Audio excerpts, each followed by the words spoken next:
नमो नमः प्यारे बच्चों। आज हम पढ़ रहे हैं कक्षा 7 का संस्कृत, जिसका पाठ है पाठ 5 जिसका नाम है यक्ष युधिष्ठिर संवाद, यानी कि यक्ष युधिष्ठिर का संवाद। चलिए पढ़ते हैं संवाद को। क्या कह रहा है? कंचस्पद गुरुतः भूमेः कंचस्पद उच्चतरा का घाता। क्या कह रहा है? कंचस्पद यानी कि भूमि से भारी क्या है, और आकाश से ऊंचा। किससे? आकाश से ऊंचा क्या है? किस्मित शीघ्र वायु, और वायु से तीव्र क्या है? कित्वद बहुतरा तृषाण, और तिनके की अपेक्षा तृषाण यानी कि तिनके को बोलते हैं, और तिनके की अपेक्षा हल्का क्या है? तो युधिष्ठिर का संवाद हो रहा है यहाँ पर। उसने पूछा है कि भूमि से भारी क्या है, आकाश से ऊंचा क्या है, वायु से तीव्र क्या है, और तिनके से अपृष्ठ छोटा और हल्का क्या है? क्या कह रहे हैं कि मातु गुरुतः भूमे खादत पितोच्युत्रातस्तः। माता गुरुतो यानी कि कौन? माता भूमि से ऊंची है, पिता आकाश से ऊंचे हैं। किससे? पिता आकाश से ऊंचे हैं। मन क्या? मन वायु से तीव्र है, और चिंता तिनके से क्या है? हल्की है। तो प्यारे बच्चों, इसने कहा कि जो हमारी माता है वह क्या है? जो हमारी माता है वह भूमि से भारी है, जो हमारे पिता है वह आकाश से ऊंचे हैं, जो मन है वो वायु से भी शीघ्र है। क्यों? क्योंकि 1 मिनट में अभी हमारा मन यहाँ है, 1 मिनट में ही पता नहीं कहां से कहां पहुंच जाता है, किन विचारों को सोच लेता है। किस्वत प्रवसते मित्रः किंस्वत मित्रः ग्रहसतः आतुरस्य च किं मित्रः किंस्वत मित्रः मरिष्यता। क्या कह रहा है कि विदेश में रहने वाला मित्र कौन है, घर में रहने वाला मित्र कौन है, बीमारी का मित्र कौन है, और मरते हुए का मित्र कौन है। सार्थ प्रवसते मित्रः भार्य मित्र ग्रहे सतः। सार्थ यानी कि पास में रखा धन, किसमें? विदेश में मित्र है, और घर में कौन? घर में पत्नी मित्र है, और बीमारी का मित्र कौन है? वैद्य। वैद्य हमारा बीमारी का मित्र है, और दान करने वाला मित्र है। कैश्वित एक पदा धर्मयः कैश्वित एक पदा यशः कैश्वित एक पदा स्वर्गयः कैश्वित एक पदा सुखम। क्या कह रहा है कि एकमात्र विशेषता क्या है? क्या एकमात्र विशेषता क्या है?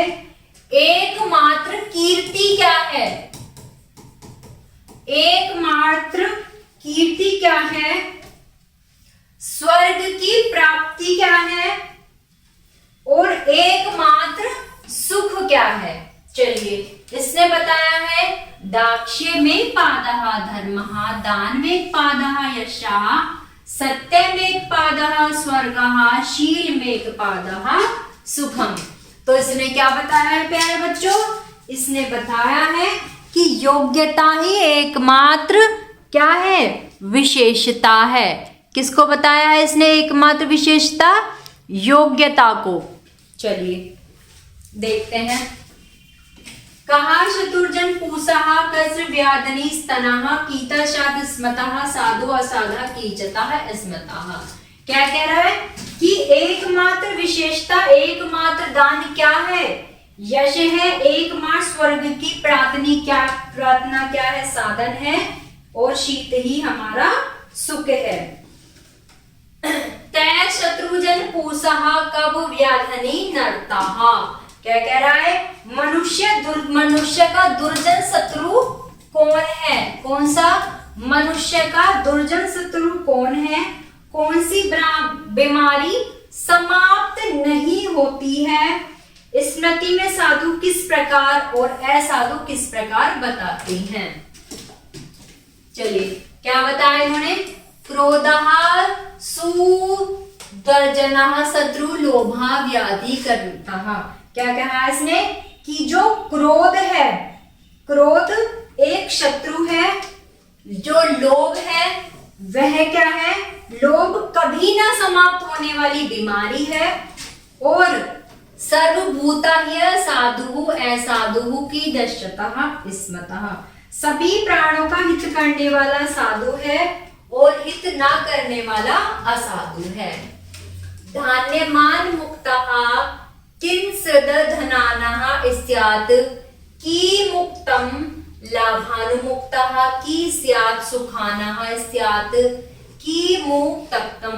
क्या कह रहा है कि कौन सा अन्न, क्या कौन सा अन्न सर्वश्रेष्ठ है?